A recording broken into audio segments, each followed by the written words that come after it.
Hi guys, Squirrel here, and welcome to my first look video on SimRail. I'm just getting going here. Give me 1 second, release the brakes. And we'll get moving. And off we go. Speed limit 40 k's.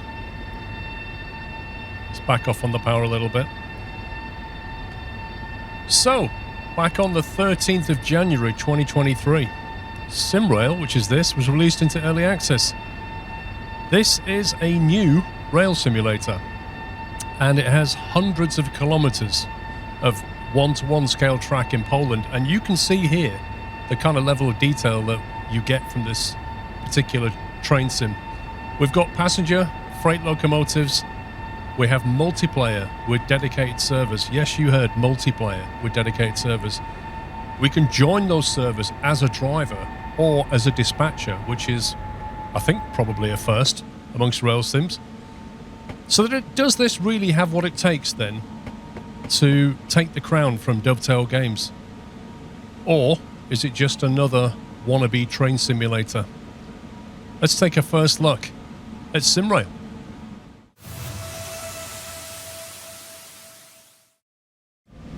Okay, so before we get started here, I just want to say, if at the end of this video you do like the look of SimRail and you want to buy it, look in my video description. My Games Planet link will save you money on buying this game in Steam. Look ahead of you. Look at the lighting in the tunnel. Lighting. I can't believe it. I can actually see where I'm going. For a train sim, this is amazing in itself. Most train sims I know, the lighting in tunnels is terrible. But not this one. They actually got it right.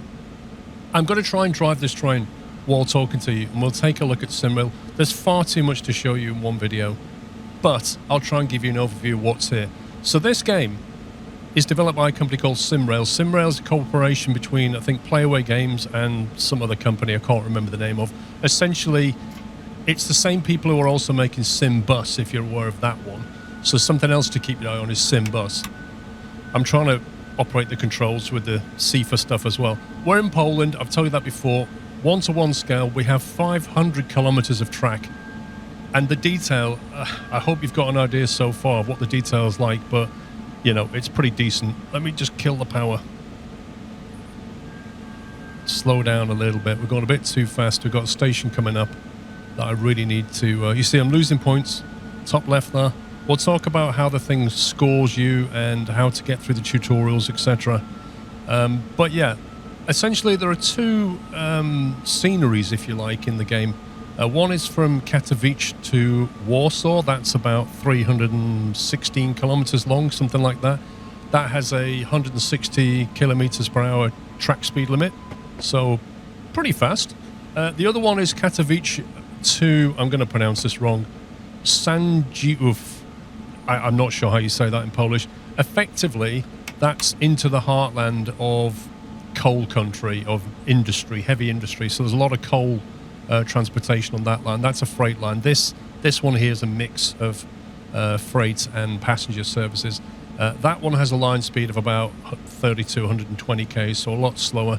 Right, we need to stop ahead of this red signal here. So we have two sceneries, if you like, and then within each of the sceneries we have... Come on, train, stop, please. There we go. Come on, get the brake on. Within the sceneries, we have scenarios. Whoa, I think I just hit the emergency brakes. Right, let's open up the doors. Let's see if we can see. So now we can see what the passengers do. Hopefully, if I can get this camera right.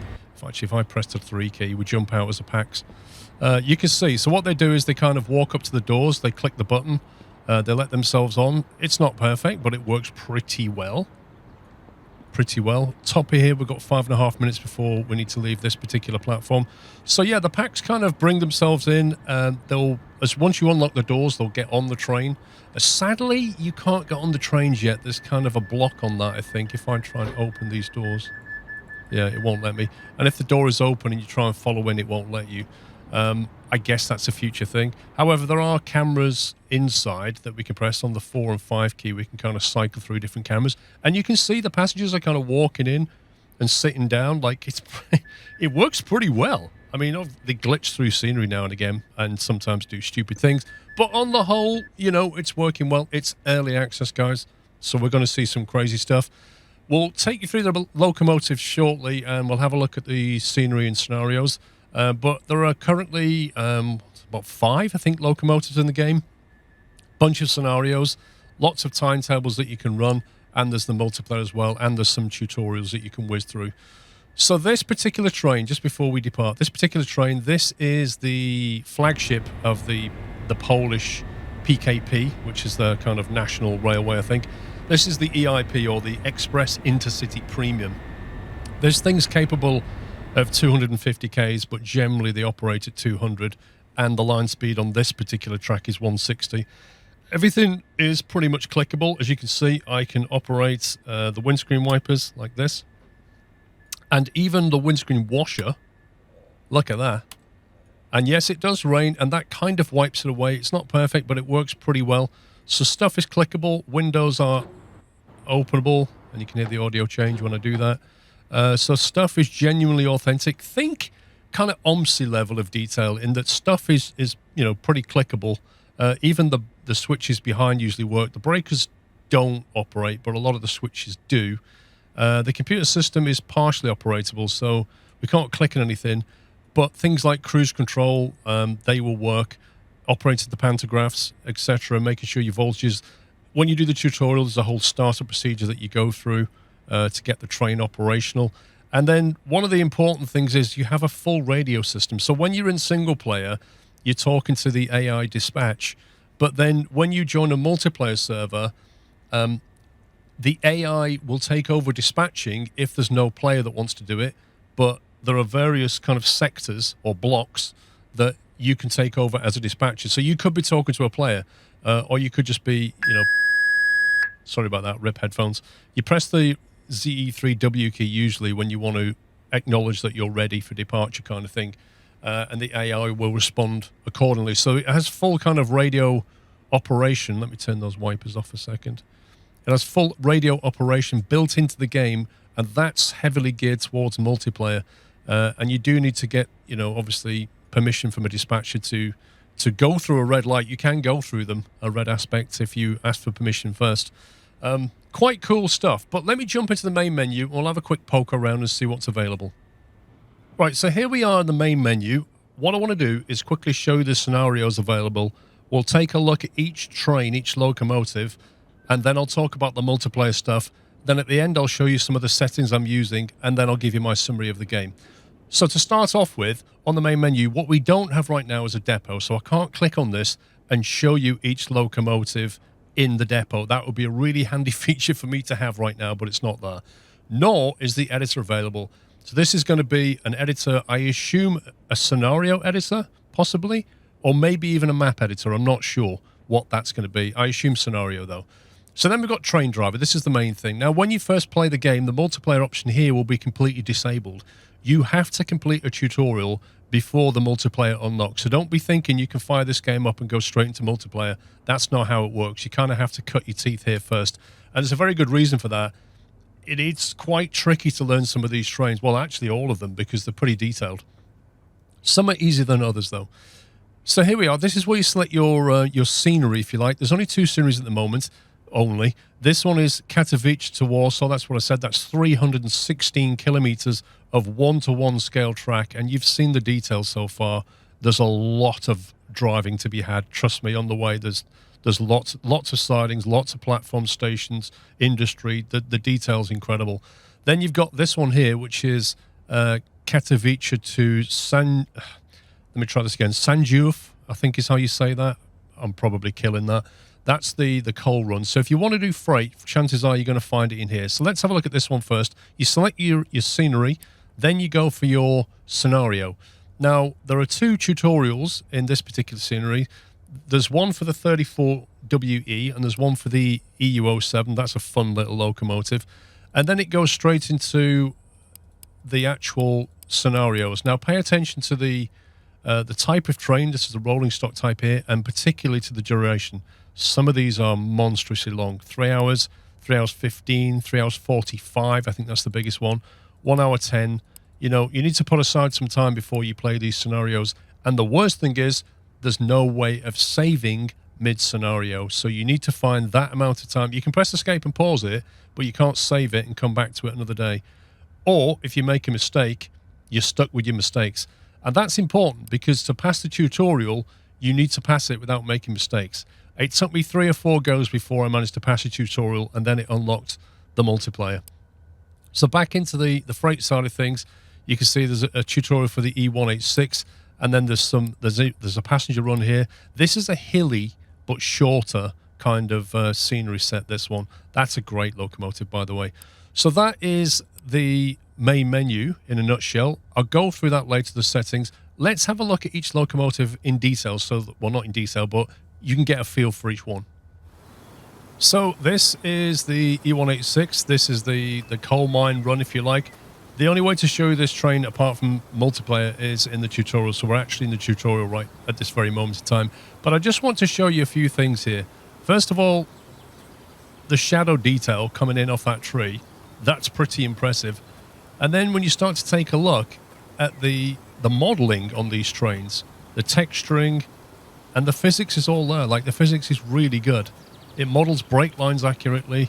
It models physical cargo. Like, I think these hoppers are empty at the moment. When they are full, my life is this train heavy.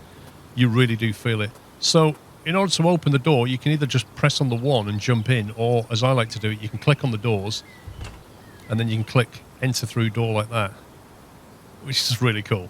Turn on the battery and activate the driver's seat with a switch on the rear wall of the cabin. So there you go. So this is where it's talking you through. Use the button or a spacebar on a keyboard to deactivate the CA SHP security system. These systems will regularly check your alertness while driving. There you Press go. on your chair or use the E key to get up. So obviously this is a Polish tutorial, although it's, he's speaking English, which is great, but you can tell just by the accent that he's Polish. I just wanted to show you around this train. So this is the E186. This is an electric train primarily used for cargo. To enter the locomotive, approach it And and it is click actually on the full. doors or press 1 on a keyboard. I'm not sure how many cars this has, but quite a few by the look of it. Press on your chair or use the E key to get up. Right, I'm going to exit this tutorial now and show you some other locomotives. Right, so we have some background sirens over there, which has thankfully stopped. This is the 34WE or EN76 in this particular configuration, the EN76. This is one of Polish Pace's ELFs, or electric low floor locomotives. And this is an EMU. This is primarily for commuter operations. We're actually on the track here, and you can see, just pay attention to the detail of the scenery. In the last one, you just saw low sunlight, cloudy. In this one, it's clear sky and lovely weather. The weather in this game is dynamic. The clouds are dynamic. They do come and go. I believe when you play, actually, I don't know about single player, but multiplayer, it will take weather from the real world, so inject it into your sim, which is pretty neat. The way you aboard this train is via one of these panels here, if I remember correctly. Is it this one? Yeah, there you go. So you basically have to operate the battery like that and then get on board the train. Is it here you get on board or over here? Let me just run around here. I think you enable the battery and then you jump on over here somewhere. We'll figure it out in a second. That one, enter through doors. There we go. Now they should automatically close, and then you click over here and then enter the cabin. There we go. You hear the kind of audio changes you got in. So this, like I say, this is the EN76. This is a commuter run. This is a nice locomotive to operate. Really straightforward, dynamic braking, all that kind of thing.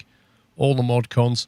And so the way that what you basically do is you get inside, you kind of set everything up, raise the pantograph, and then you contact the dispatcher. They'll give you a green signal, and off you go. That's how the scenario starts. Let's take a look at another electric loco. Right, so this is the EU07 or 4E. It's an old Polish electric locomotive. I don't know what to say about this train. It's from a completely different era. This is a 1960s to 1990s, so, old Soviet kind of beast. The look of it is just so well done. It's from that era. It's covered in grime. It's typical of its day, and it is a wonderful, beautiful thing. It's also interesting to drive. Should we use that word, interesting? I think so.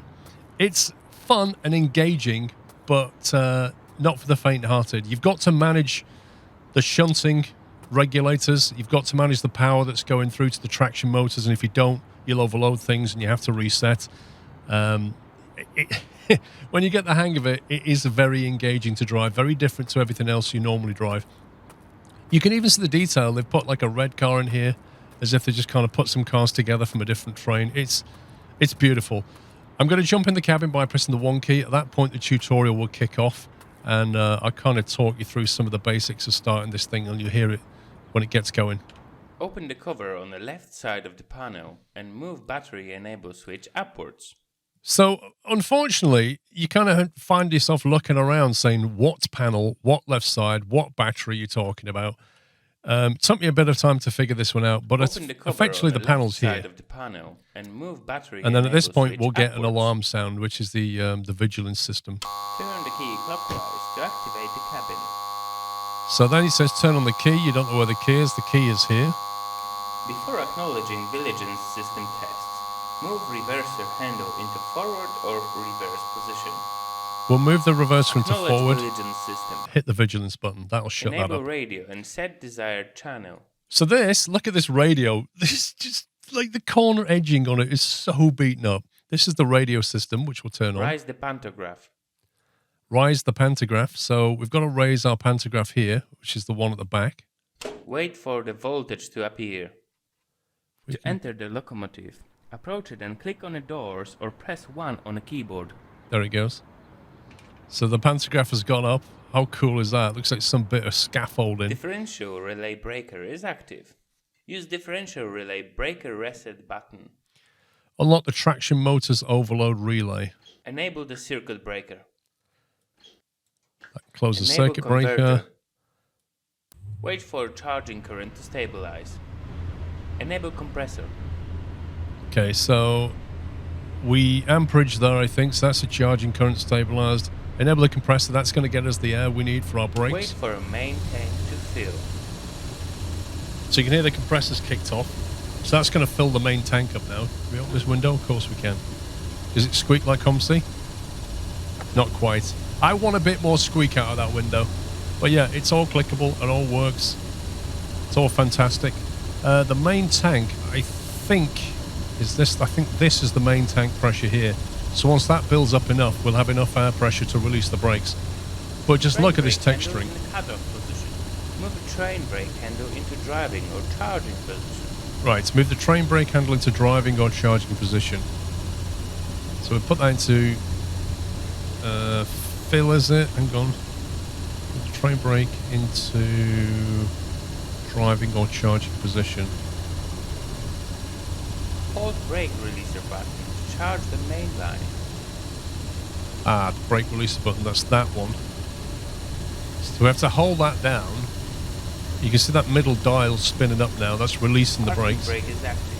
Release it using handle on the rear wall of the cabin. So the final thing is the original parking brake, the spring brake. They actually have these on some of the old British Rail locomotives as well. Use the call button on your radio telephone to confirm the readiness of the train dispatcher. Okay, that's the brakes release. So now we call the AI. This is not just scripted either. This is like, in multiplayer, this would actually call the AI, or if it was another player, they would respond. Zawiercie do 40665 próba łączności. Rolling backwards.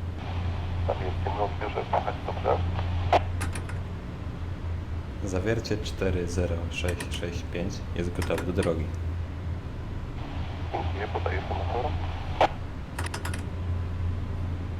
To close line conductors, move drive handle to the first position.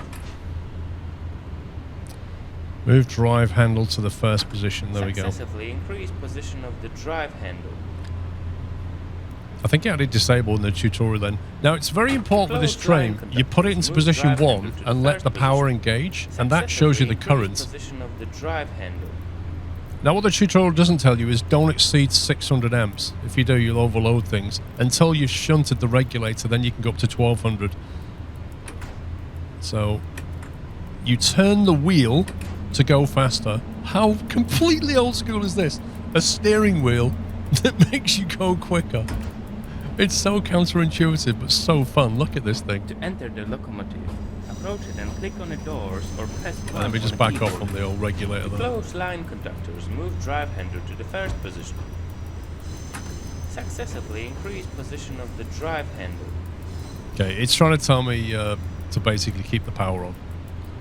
We'll ignore it for now. But look at the frame rates, guys. I'm getting 84 FPS right now, and I have all the settings maxed out, including the LOD setting. We'll go through my graphics settings in a minute, so if you do play this game, you don't have to struggle with that. To brake, first move shunting and drive handle to the 0 position. Pull train brake handle towards you to apply braking force. So I put that on initial, put it on full service. And it takes time to kick in. Let's hope this thing kicks in before we go through that red signal. You have to get used to each train's braking capabilities, and this is no different. There you go, you can stop now. And then we're saying we're going to stop here for like 17 seconds and then we'll be off again. Now, the packs on this particular train can just get on and off. There's no locking or unlocking on these old trains. But on the more modern ones, you would then have to press the unlock on the left to allow your packs to get in and then relock it before you set off again. So ready for... Train brake handle is in the braking position. Move train brake handle into driving position. So you need to put that into running. Close line conductors, move drive handle to the first position. Successively increase position of the drive handle. So you've got to put that in position 1. It's very important. You must put it in position 1 and let the amperage kick in, and then you can start to move up. Now the way you operate this train is a bit unconventional. You have to get the throttle position till it goes green. At that point, it will do a certain speed. Once that speed's achieved, you then remove the throttle, shunt it, and put the throttle back in. It's interesting. Avoid long distance driving on resistant position. Successively increase position of the drive handle. So 28 is the magic now on number. non-resistant position. This is appropriate position for long distance driving. You can also use the shunting handle to increase the power. So there's a certain speed that we will get with the shunter in the position that it's in right now, and then we can start to use the shunter to sort of successively bring in more amperage. And that's how we get our speed. It's it's so much fun. But when you want to stop and stuff, it can get a bit exciting. But that's with our throttle position in basically in half. If we want to go quicker, we'll have to remove the shunt, put the throttle into max, and then re-shunt it again. But you can only do that when you've built your speed up. So that's in max for the initial throttle position. To enter the locomotive, Oh, there you go. approach it and Look at click it. on the doors or press 1 on the keyboard. It's beautiful. Drive handle is now on non-resistant position. This is appropriate position for long distance driving. You can also use the shunting handle to increase the power. Now, top right, we're 900 meters away from having to stop. And, you know, without knowing the brake capabilities of this train... Oh, it says drive through, so we can drive through, that's fine. So what I'll do is I'll remove the shunt, max out the throttle, and then we'll start to bring the shunt back in gradually. Now we can go up to 1200 amps, and you can see we can get a lot more juice out of it. And that's how this train basically works. It's like a two-stage thing. It actually has like two what do they call them? Generators or something in the back. And it engages the second one once you get through a certain speed.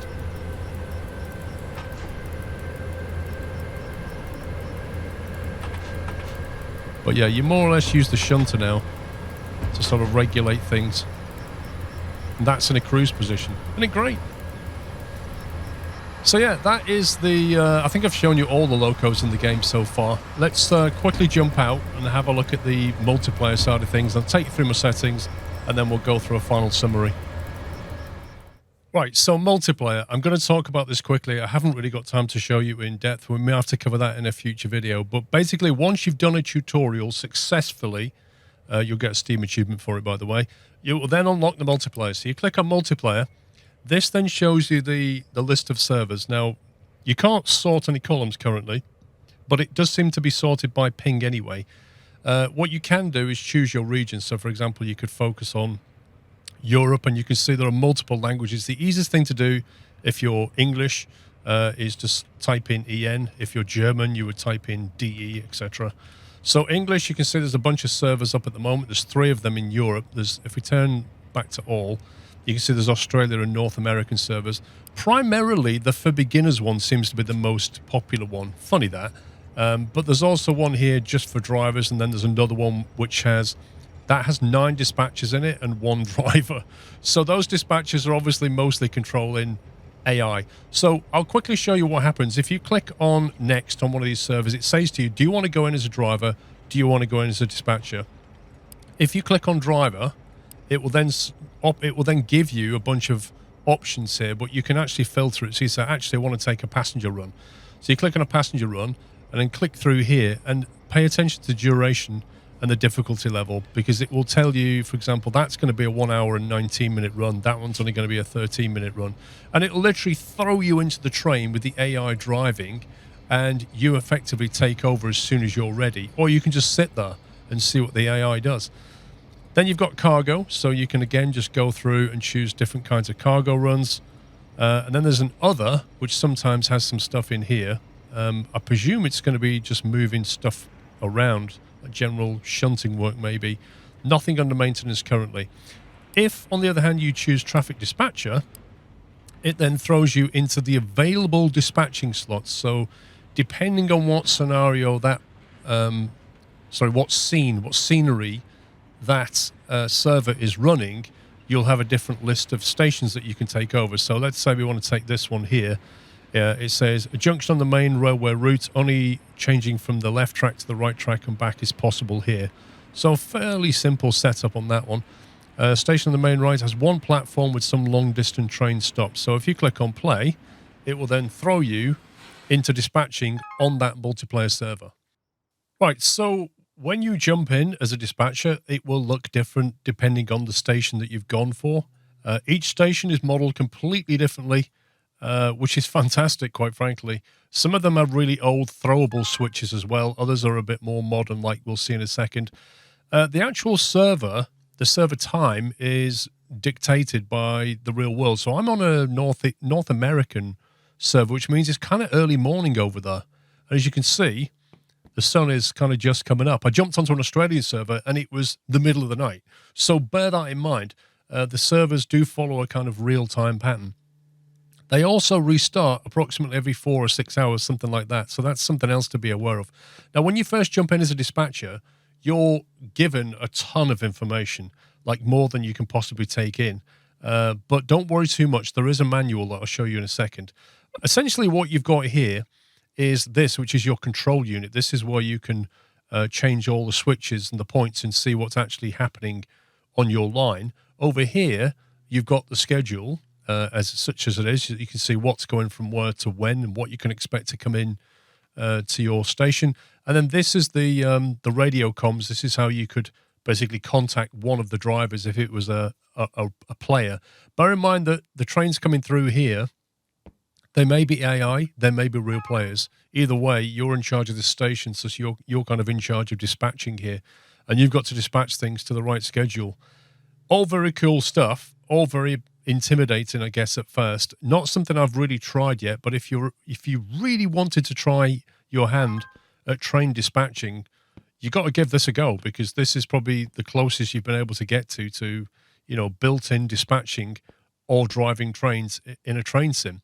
Top left is show high tutorials. If you click on that, it then takes you into the Polish version to click on the English flag if you're not Polish, and then you can put it into dark mode if you want. Now, in here, what you'll find is a very detailed breakdown of what you need to do as a dispatcher. So make sure that you have a really good read through this before you even attempt to do dispatching.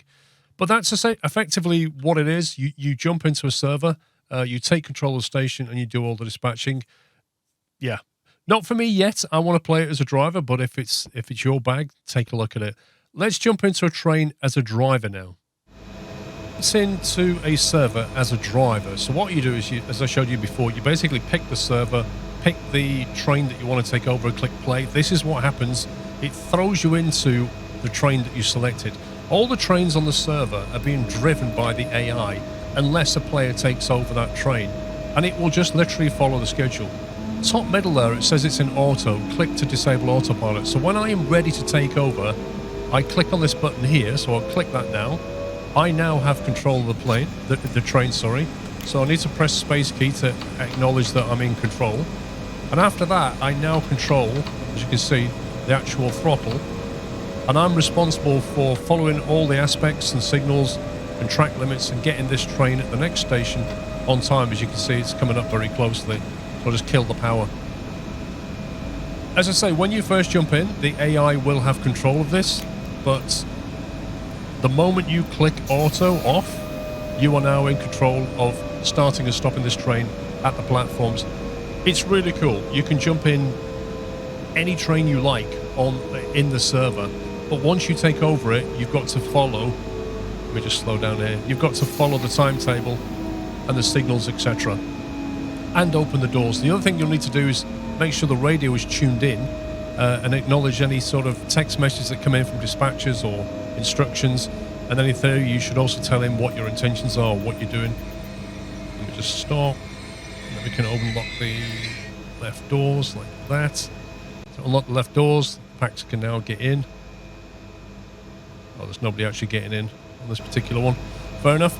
And then it'll tell me when I'm ready to leave. That it works in real time. Like once you're in the server, you're now driving a train to that schedule, but you may come across players. If you press the tab key, it shows you where the local or nearby dispatchers are that are real players. You can see the 100 kilometers away, 200 kilometers away, so there's nobody near me that's an actual real player. Equally, the trains that go past, that could be a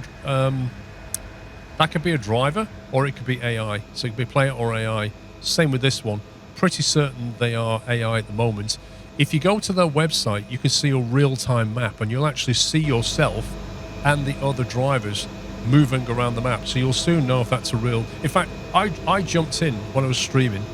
I was on a train, and I knew, looking at the map, that there was a real driver coming this way. So I pressed H for horn, and he tooted me back. So you know it's a real driver. It's cool. And you can also communicate via text or voice. I won't go into it in detail here, but that is the essence of the multiplayer as it is. Just be cautious of the fact that it's in real time and the servers do restart now and again. It is what it is at the moment, but it's a fun experience. One final thing that I forgot to mention. It just took over my train. Because I idled, it came up and said play it idle, and the AI has now taken back control of that train. So that's what happens if you don't do anything. If you go off and make a cup of tea, you can expect to not have the train when you get back. Before we take a look, or give you my final summary and thoughts, I wanted to show you my graphics settings, such as they are. This is what I'm currently using. Now, bear in mind my particular spec. I have a 3090 graphics card and AMD 5950 CPU, so quite a high-end spec. You may have to dial some of these down, but this should give you an idea of what I'm currently using and doing. You can see outside the level of detail and the frame rates that I'm getting. So with that in mind, I've chosen my monitor frequency. I've chosen DLS SS upscaling, not that I'm upscaling, I'm on a 1080 monitor.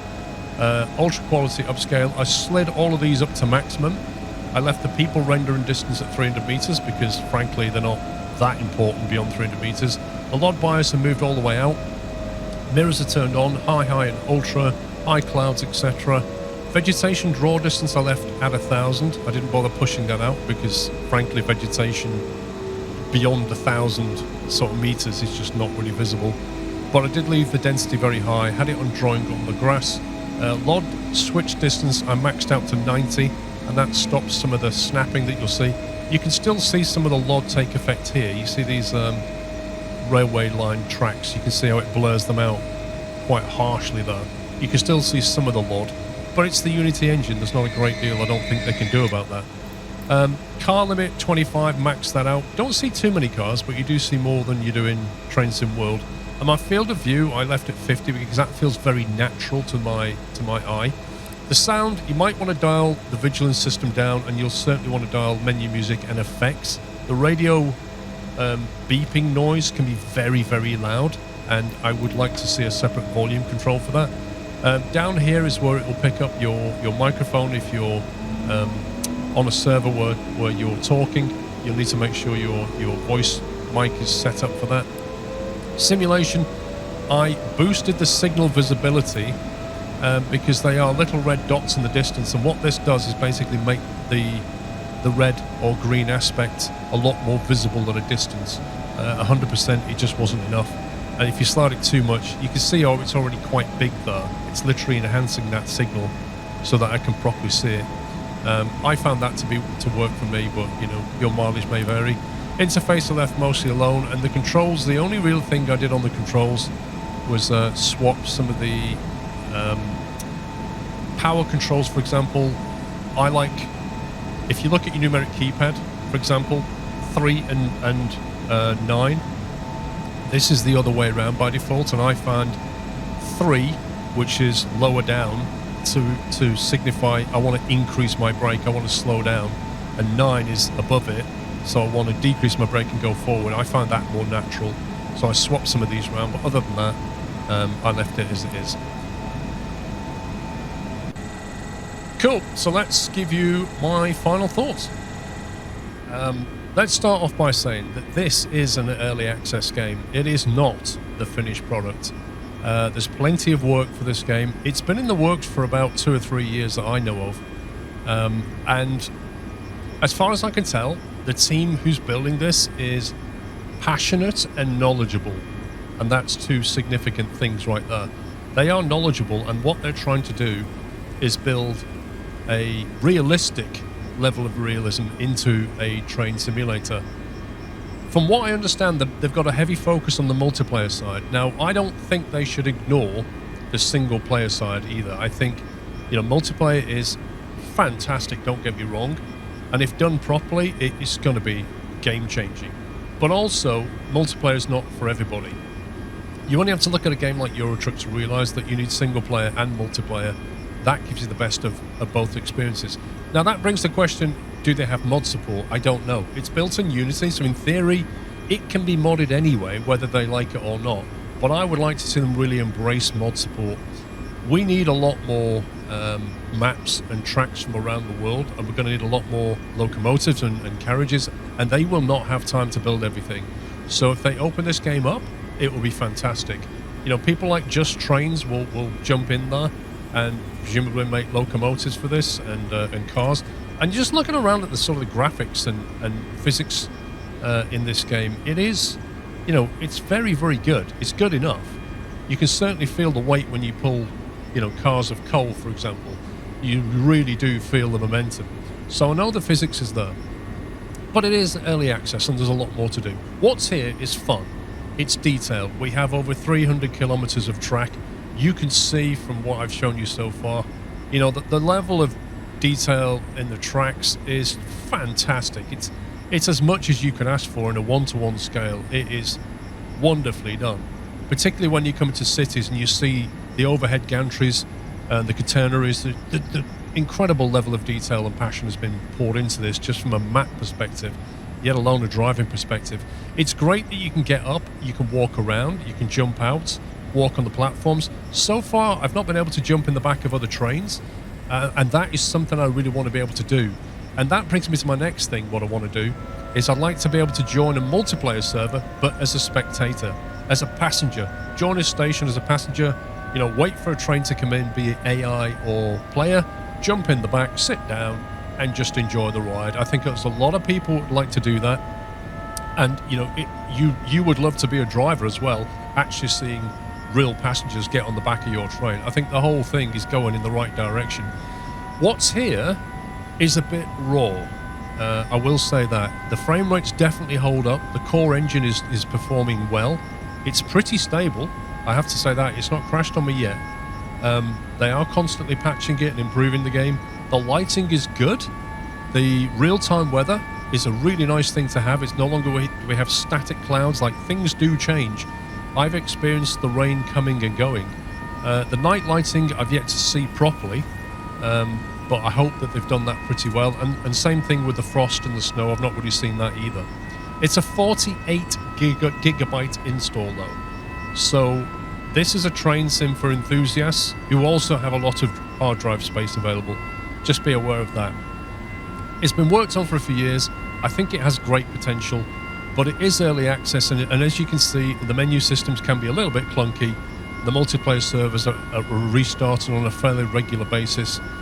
If you can put up with all that, then jump in and have a play with it, but don't expect a finished product because it's still quite a ways off from that. But I think this could certainly give Dovetail something to really think about, because what we've got here, I think, has a great future. Let me know in the comments what you think. What would you like to see in the game? What do you see having seen this video? Is it something that you're going to go and get? If not, why? Why are you going to hold out?